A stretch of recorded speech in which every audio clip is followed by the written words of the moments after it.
नमस्कार दोस्तों, ताज़ा खबर लाइव में आपका स्वागत है। आज हम बात करेंगे मनोहर टू सरकार की। और ये सरकार अकेले मनोहर सरकार नहीं बल्कि बीजेपी और जजपा का साझा मेलजोल है। और कॉमन मिनिमम प्रोग्राम ये एक एजेंडा इस गठबंधन का रहा था। जब ये गठबंधन आफ्टर चुनाव हुआ और इसकी जो भूमिका और रूपरेखा थी, दोनों दलों के नेताओं ने बैठकर साझा की और मीडिया के सामने इस तरह का बयान भी दिया कि दोनों दलों के जो घोषणा पत्र हैं, मैनिफेस्टो हैं, उन पर जो है रजाबंदी होगी। पहले दिन से कमेटी का गठन होगा और तमाम जो मुद्दे हैं उनको लेकर एक रूपरेखा तैयार की जाएगी कि उन्होंने क्या क्या वायदे दोनों पार्टियों ने किए थे और जो जरूरत के काम हैं वो बहुत तेजी से चलेंगे। और इन सब बातों को लेकर जब ये सरकार चंडीगढ़ में बैठी और अपनी असली रूपरेखा में आई, तो सबसे पहला और जो है जरूरी मुद्दा दोस्तों जो था कि 70% युवाओं को, यानी कि 70% हरियाणा के युवाओं को यहाँ के औद्योगिक क्षेत्र में, आईएमटी के क्षेत्र में रोजगार स्थापित करना, उनकी जिस तरह की योग्यता है उसके आधार पर रोजगार मिले। तो ये मुख्य बातें हैं दोस्तों। और इसके लिए हम आपको एक रिपोर्ट भी दिखाएंगे और देखिए इस रिपोर्ट में कि किस तरह के वायदे किए गए थे। तेरा वादा वो कसम वो इरादा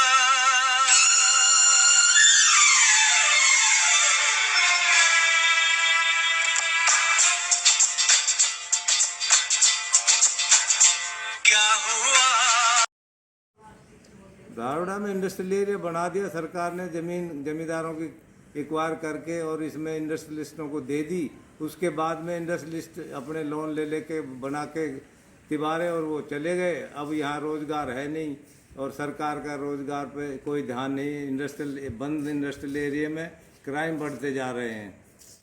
मैं नरेश चौहान एडवोकेट, एक सामाजिक कार्यकर्ता के नाते, जो औद्योगिक नीति हरियाणा सरकार की है, मौजूदा जो बीजेपी जेजेपी गठबंधन ने अपने घोषणा पत्रों में, अपने वादे में, मिनिमम प्रोग्राम में कहा है कि हम स्थानीय उद्योगों में स्थानीय बेरोजगारों को, विशेष रूप से उन किसानों के परिवारों के बच्चों को जिनकी जमीनें इन उद्योगों के लिए अधिग्रहित की गई है, उस वादे को पूरा करे। क्योंकि इन्होंने वादा अपनी मिनिमम प्रोग्राम में 70-75% का किया है, लेकिन हकीकत ये है हमारे धारूहेड़ा, बावल, रेवाड़ी इंडस्ट्रियल एरियो में 10% भी स्थानीय बेरोजगार नहीं हैं।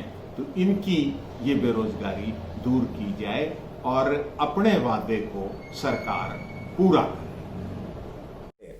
हम आपको बता दें कि एनआरआई समिट पिछली सरकार में जब की थी मनोहर वन में, तो उस पे करोड़ों करोड़ों रुपए खर्च किया गया। बड़े बड़े 5 सितारा होटल में जो है हरियाणा के एनआरआई को बुलाया गया और लंबे चौड़े व्याख्यान दिए गए। खुद मुख्यमंत्री 15-15 दिन की विदेश यात्रा पे थे और एक भारी अमला उनके साथ था अधिकारियों का। लेकिन कागजों में दावा 400 करोड़ का किया गया, 4 लाख नौकरियां जो है डेवलप करने की बात की गई, लेकिन वो सिर्फ और सिर्फ महज एक कागजी ही ढकोसला साबित हुआ। धरातल पे ये चीज़ें नहीं आई।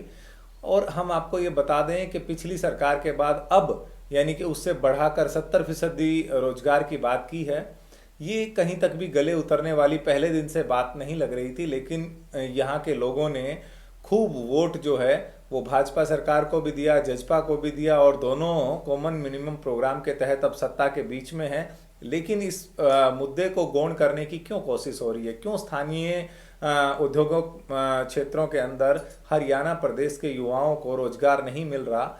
यहाँ के लोगों में स्किल की पैदावार क्यों नहीं की जा रही? क्यों स्किल डेवलप नहीं हो रहा? उनकी योग्यता के आधार पर यदि दोस्तों हम बात करें तो ना केवल उनको हम ये नहीं कहते कि किसी भी औद्योगिक कारखाने में बड़े पद पे उनको रखा जाए, जीएम रखा जाए या एचआर मैनेजमेंट रखा जाए, जनरल मैनेजर की बात हो, मैं ये समझता हूँ कि उसकी योग्यता के अनुसार भी यदि उसे काम मिल जाए, चाहे वो गेट कीपर का हो, पियोन का हो, ड्राइवर का हो, वाटर कैरियर का हो, लेकिन स्थानीय युवाओं को रोजगार देना ये कंपनियां बेहतर इसलिए नहीं समझती कि उनको डर सताता है कि स्थानीय युवा वो अपने हकों की लड़ाई लड़ेगा, वो यूनियन बनाएगा, यहाँ हड़ताल होंगी, कारखाने में प्रॉब्लम क्रिएट होगी। इसलिए वो प्रेफर करते हैं कि दूसरे राज्यों से जो लोग चलकर आएंगे वो सिर्फ और सिर्फ अपनी रोजी रोटी कमाने की सोचेंगे, यहाँ कोई दिक्कत और प्रॉब्लम क्रिएट नहीं होगी। वो अपने घर पैसा कमाने की नीयत से आते हैं और अपने घर पैसा भेजना चाहते हैं हर महीने। और ये मैं नहीं बल्कि हरियाणा की सरजमी के आंकड़े कहते हैं कि 2005 में होंडा कांड हुआ, फिर परफटी कांड जो है गुड़गांव में हुआ, और गुड़गांव की सरजमीन पे बड़ी हम कह सकते हैं 4 व्हीलर कंपनी और इंडिया की सबसे ज़्यादा बिकने वाली कार मारुति कार में जिस तरह से मैनेजर के पद पे जो कार्यरत अधिकारी थे उनको जिंदा जला दिया गया। ये इस तरह की घटनाएं हैं कि औद्योगिक कारखाने यहाँ आने से डरने लगे हैं, यहाँ का वातावरण जो है वो ठीक नहीं है। मारुति ने अपना पैरेलल जो प्लांट है वो गुजरात में शिफ्ट करने के लिए काम चलाया हुआ है। होंडा ने जो है मानेसर में जब प्रॉब्लम क्रिएट हुई तो अपना एक प्लांट यहाँ से गुड़गांव से शिफ्ट करके खुसखेड़ा राजस्थान में लगा लिया है। हीरो की बात करें तो इन्होंने अपना प्लांट जो है राजस्थान और उत्तराखंड में लगा लिया है। ये वो मूलभूत बातें हैं जिन पे सरकार को विचार करने की बात है कि हम ऐसा एनवायरनमेंट बनाएं, ऐसा स्किल डेवलप करें कि हमारे लोगों को ज़्यादा से ज़्यादा रोजगार मिले। तो ये मुख्य बातें हैं दोस्तों।